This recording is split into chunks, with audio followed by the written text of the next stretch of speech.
Hi, I'm MC Jessie. 大家好，讀你聽2.0，今日繼續讀 Miguel de Cervantes 嘅 Don Quixote。今日讀到第24節啦，個名叫做 In which is continued the adventure of the Sierra Morena。咁我哋喺呢個山谷入面呢 Don Quixote 同 Sancho 咧就執到一個旅行袋啦，一個袋包啦，咁入面就揾到一啲詩歌、啲情詩啊，發現咗一個行蹤神秘嘅人。近乎係冇衫着啊，亦都睇到佢係冇嘢食嘅，流落咗喺呢個山谷入面。之後遇到牧羊者咧，就話呢啲咁嘅物品啊、死馬咧，都係流浪者所擁有嘅曾經。咁但係咧，後來佢嘅神志失常啊，會成日襲擊啲牧羊者啊，搶咁糧食啊咁樣。咁啊講落去啦，都好似唔聽咁。牧羊者咧就好心，係諗住咧要捉住呢個流浪漢咧，就帶佢喺城入面咧就揾醫生醫佢。都唔知究竟係情緒病啊定係精神病啦，總之就係要醫佢啦。當叫我哋聽到咧就好向往啊，對於呢件事咧就好衍生到佢嗰個騎士精神啊，咁決定咧都要出手相助。我哋睇下呢節故事嘅發展係點先，跟住我哋交俾 Costa 同大家讀嚟聽。The history relates that it was the greatest attention Don Quixote listened to the ragged knight of the Sierra, who began by saying, Of a surety, Senor,Whoever you are, for I know you not, I thank you for the proofs of kindness and courtesy you have shown me. And would I were in a condition to requite with something more than goodwill that which you have displayed towards me in the cordial reception you have given me. But my fate does not afford me any other means of returning kindnesses done me save the hearty desire to repay them. Mine, replied Don Quixote, is to be of service to you, so much so that I had resolved not to quit these mountains until I have found you.And learn of you whether there is any kind of relief to be found for that sorrow under which, from the strangeness of your life, you seem to labour, and to search for you with all possible diligence, if search had been necessary. And if your misfortune should prove to be one of those that refuse admission to any sort of consolation, it was my purpose to join you in lamenting and mourning over it, so far as I could. For it is still some comfort in misfortune to find one who can feel for it.And if my good intentions deserve to be acknowledged with any kind of courtesy, I entreat you, Senor, by that which I perceive you possess in so high a degree, and likewise conjure you by whatever you love or have loved best in life, to tell me who you are and the cause that has brought you to live and die in these solitudes like a brute beast, dwelling among them in a manner so foreign to your condition as your garb and appearance show. And I swear, added Don Quixote, by the order of knighthood which I have received,and by my vocation of knight-errant, if you gratify me in this, to serve you with all the zeal my calling demands of me, either in relieving your misfortune if it admits of relief, or in joining you in lamenting it as I promised to do. The knight of the thicket, hearing him of the rueful countenance talk in this strain, did nothing but stare at him, and stare at him again, and again survey him from head to foot. And when he had thoroughly examined him, he said to him,If you have anything to give me to eat, for God's sake give it to me. And after I have eaten, I will do all you ask in acknowledgment of the goodwill you have displayed towards me. Sancho from his sack, and the goatherd from his pouch, furnished the ragged one with the means of appeasing his hunger, and what they gave him he ate like a half-witted being, so hastily that he took no time between mouthfuls, gorging rather than swallowing. And while he ate, neither he nor they who observed him uttered a word.As soon as he had done, he made signs to them to follow him, which they did, and he led them to a green plot which lay a little farther off round the corner of a rock. On reaching it, he stretched himself upon the grass, and the others did the same, all keeping silence, until the ragged one, settling himself in his place, said, If it is your wish, sirs, that I should disclose in a few words the surpassing extent of my misfortunes, you must promise not to break the thread of my sad story with any question or other interruption, for the instant you do so, the tale I tell will come to an end. These words of the ragged one reminded Don Quixote of the tale his squire had told him, when he failed to keep count of the goats that had crossed the river and the story remained unfinished. But to return to the ragged one, he went on to say,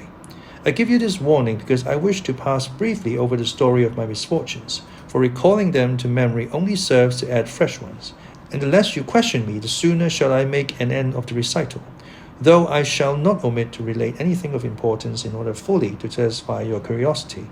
Don Quixote gave the promise for himself and the others, and with this assurance he began as follows. My name is Cardenio. my birthplace one of the best cities of this Andalusia, my family noble,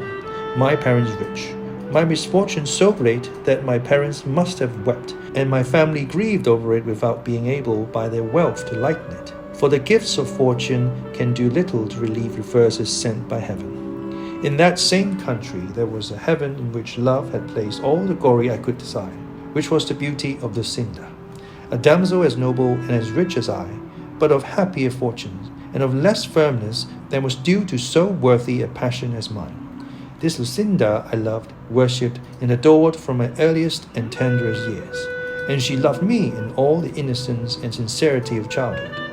Our parents were aware of our feelings, and were not sorry to perceive them, for they saw clearly that as they ripened, they must lead at least to a marriage between us, a thing that seemed almost prearranged by the equality of our families and wealth.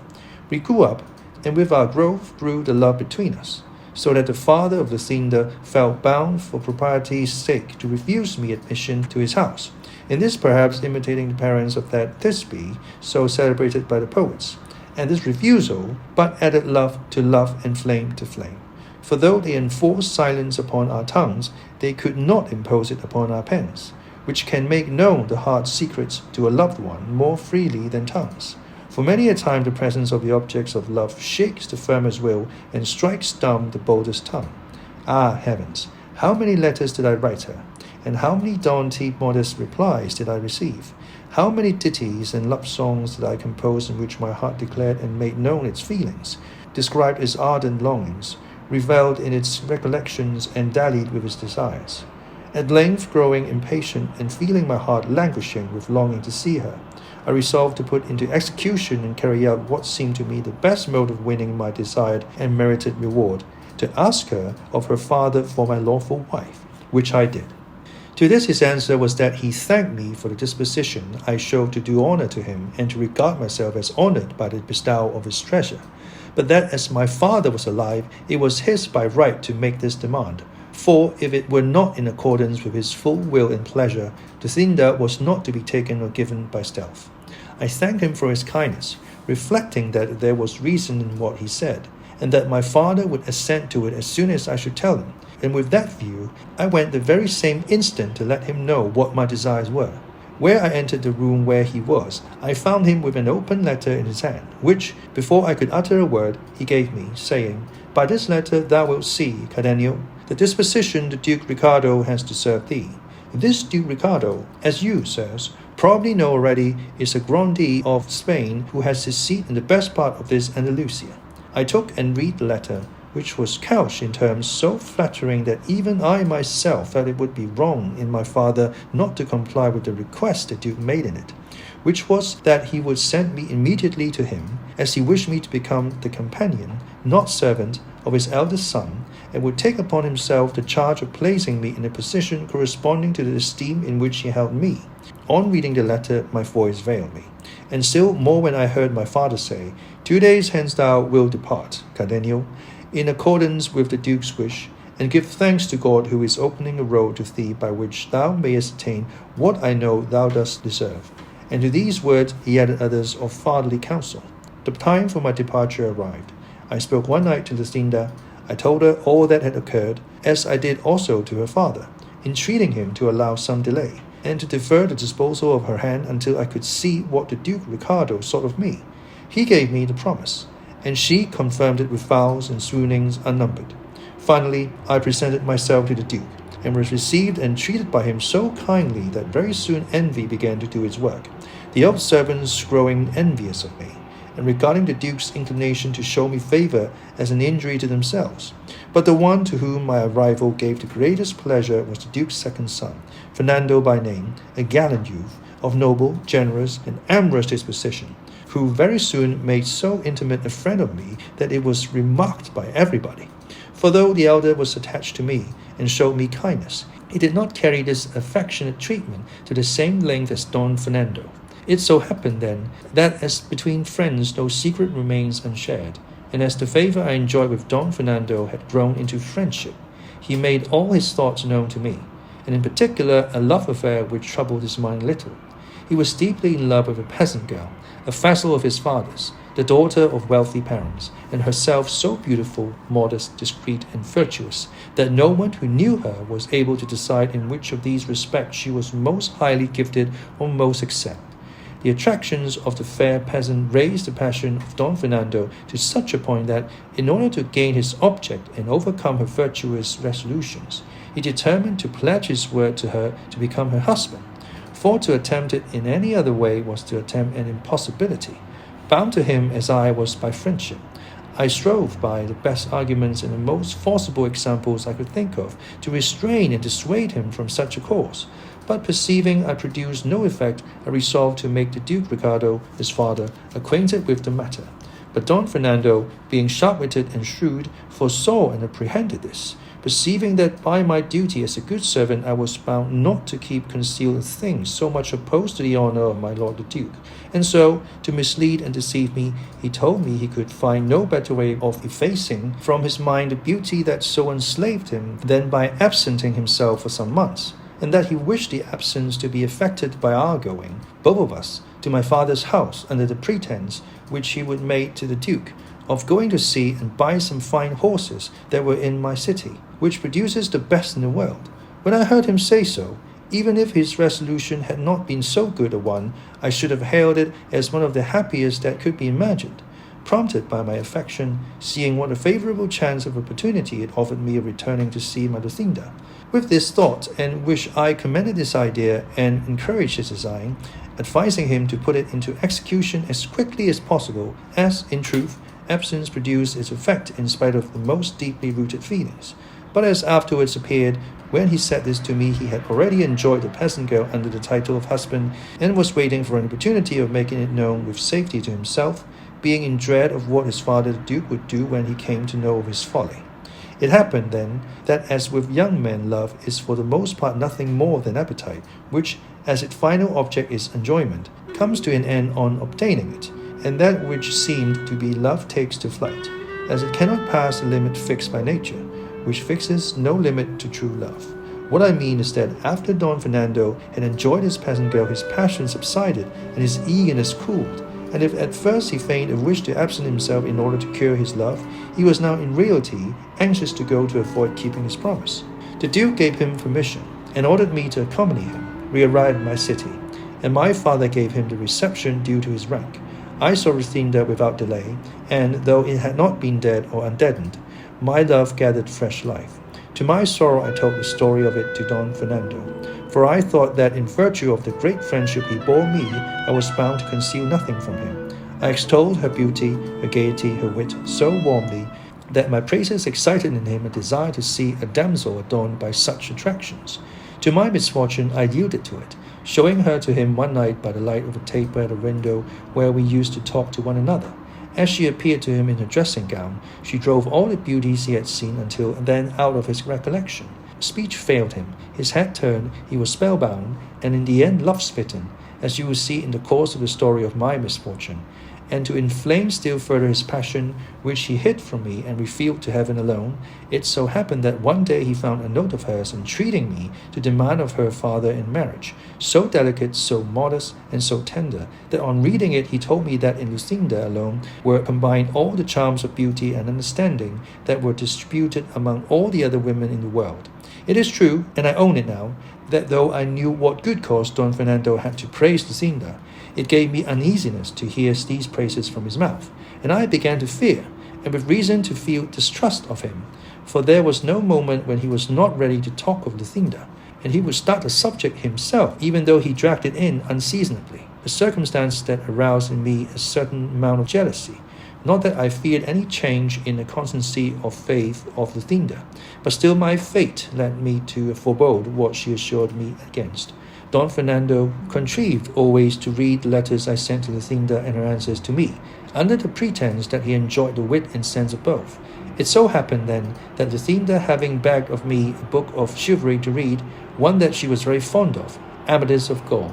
Don Quixote no sooner heard the book of chivalry mentioned than he said, Had your worship told me at the beginning of your story that the Lady Lucinda was fond of books of chivalry, no other laudation would have been requisite to impress upon me the superiority of her understanding, for it could not have been of the excellence you describe had a taste for such delightful reading been wanting. So, as far as I am concerned, you need waste no more words in describing her beauty, worth, and intelligence. For, on merely hearing what her taste was, I declare her to be the most beautiful and the most intelligent woman in the world, and I wish your worship had, along with Amadis of Gaul, sent her the worthy Don Rugo of Greece, for I know the Lady Lucinda would greatly relish Dareda and Garaya, and the shrewd sayings of the shepherd Darino, and the admirable verses of his bucolics, sung and delivered by him with such sprightliness, wit, and ease. But a time may come when this omission can be remedied, and to rectify it, nothing more is needed than for your worship to be so good as to come with me to my village, for there I can give you more than 300 books, which are the delight of my soul and the entertainment of my life, though it occurs to me that I have not got one of them now, thanks to the spite of wicked and envious enchanters. But pardon me for having broken the promise we made not to interrupt your discourse. For when I hear chivalry or knights errant mentioned, I can no more help talking about them than the rays of the sun can help giving heat, or those of the moon moisture. Pardon me, therefore, and proceed, for that is more to the purpose now. While Don Quixote was saying this, Cardenio allowed his head to fall upon his breast, and seemed plunged in deep thought. And though twice Don Quixote bade him go on with his story, he neither looked up nor uttered a word in reply. But after some time he raised his head and said, I cannot get rid of the idea, nor will anyone in the world remove it, or make me think otherwise, and he would be a blockhead who would hold or believe anything else than that errant knave Master Elisabad made free with Queen Madasima. That is not true, by all that's good, said Don Quixote in high wrath, turning upon him angrily, as his way was, and it is a very great slander, or rather villainy. Queen Madasima was a very illustrious lady, and it is not to be supposed that so exalted a princess would have made free with a quack, and whoever maintains the contrary lies like a great scoundrel, and I will give him to know it, on foot or on horseback, armed or unarmed, by night or by day, or as he likes best. Cardenio was looking at him steadily, and his mad fit having now come upon him, he had no disposition to go on with his story, nor would Don Quixote have listened to it. So much had what he had heard about Madasima disgusted him. Strange to say, he stood up for her as if she were in earnest his veritable born lady. To such a pass had his unholy books brought him. Cardenio, then being, as I said, now mad, when he heard himself given the lie, and called a scoundrel and other insulting names, not relishing the jest, snatched up a stone that he found near him, and with it delivered such a blow on Don Quixote's breast that he laid him on his back. Sancho Panza, seeing his master treated in this fashion, attacked the madman with his closed fist, but the ragged one received him in such a way that with a blow of his fist he stretched him at his feet, and then mounted upon him crushed his ribs to his own satisfaction. The goatherd, who came to the rescue, shared the same fate, and having beaten and pummeled them all, he left them and quietly withdrew to his hiding place on the mountain. Sancho rose, and with the rage he felt at finding himself so belabored without deserving it, ran to take vengeance on the goatherd, accusing him of not giving them warning that this man was at times taken with a mad fit, for if they had known it, they would have been on their guard to protect themselves. The goatherd replied that he had said so, and that if he had not heard him, that was no fault of his. Sancho retorted, and the goatherd rejoined, and the altercation ended in their seizing each other by the beard and exchanging such fistcuffs that if Don Quixote had not made peace between them, they would have knocked one another to pieces. Leave me alone, Sir Knight of the Rueful Countenance, said Sancho, grappling with the goatherd, for of this fellow, who is a clown like myself and no duke knight, I can safely take satisfaction for the affront he has offered me, fighting with him hand to hand like an honest man. That is true, said Don Quixote, but I know that he is not to blame for what has happened. With this he pacified them, and again asked the goatherd if it would be possible to find Cardenio, as he felt the greatest anxiety to know the end of his story. The goatherd told him, as he had told him before, that there was no knowing of the certainty where his lair was, but that if he wandered about much in that neighborhood he could not fail to fall in with him either in or out of his senses. 唔該晒 Costa。好，呢一節讀到呢一度。終於發現咗流浪者啦。咁佢個名就 Cardenio， 佢似乎咧就有一個戀人啦，咁啊青梅竹馬啦，亦都算係門當戶對嘅。咁但係親家咧就拒絕婚約嘅請求啦，太子嘅侍從啦，咁啊要陪住佢啊，照顧佢啊咁亦都係因為呢樣嘢咧，佢亦都陰差陽錯，佢介紹咗自己嘅愛人俾呢個人識，咁而呢個人咧即時就深深愛上咗佢自己嘅初戀情人。呢個 Cardenio 都感受到啦，亦都感到非常之妒忌同不安啊。而就喺呢個時候咧，Don Quixote就插口啦。佢知道咗呢個青梅竹馬咧，竟然就中意睇啲騎士主題嘅書，咁咧就插口啦，就話啊，你中意睇本書啊？咁你唔使講啦，佢一定係一個靚女，而且咧係聰明絕頂啊，乜乜啊，你做咩都應該要為佢啊！唔單止俾本書去睇啊，仲要俾本書俾佢睇啊，諸如此類。咁咧，於是者咧 Cardenio 咧就同Don Quixote咧呢啲咁嘅書咧就起咗爭執，繼而動武，而繼而咧。呢個 Cardenio 咧，仲要打低埋阿 Sancho 啦，打低埋阿高香，咁然之後就揚長而去啊，走翻去佢山上面嘅竇後。咁咧，佢哋都唔知道佢匿埋咗喺邊。呢個牧羊者咧，都只能夠同我哋講，其實我一早就有警告你哋啊，我唔係冇警告過你嘅，佢隨時會發癲嘅嚇，佢將我哋打到唔傷咧，真係都可以話自己攞嚟㗎，為此嘅身狀非常之高興。好，我哋睇下呢節有啲咩字同大家分享。Requite 動詞嚟嘅 ，requite make appropriate return for 呢個文中一開頭喺度提到嘅 requite。efface efface 動詞嚟嘅，意思即係 erase from a surface， 又或者 make oneself appear insignificant or inconspicuous。efface 最後一個字 illustrious illustrious 形容詞嚟嘅 ，well known, respected and admired for past achievements。喺文章末段咧就有提到呢一個人物嘅叫做 Queen Madasima。咁咧呢個 Cardenio 咧就話呢個 Madasima 就唔係啲咩好嘢啦嚇。咁但係Don Quixote咧就話呢個 Queen Madasima 係最好嘅，係 illustrious 嘅，係受尊敬、受到尊崇嘅人物嚟，就唔可以講係壞話嘅。就因為呢個人物咧，佢兩個有起口角。OK， 我哋下一次仲大家讀嚟聽，拜拜。If you like this video, make sure to comment, like, share and subscribe to our channel. Until next time.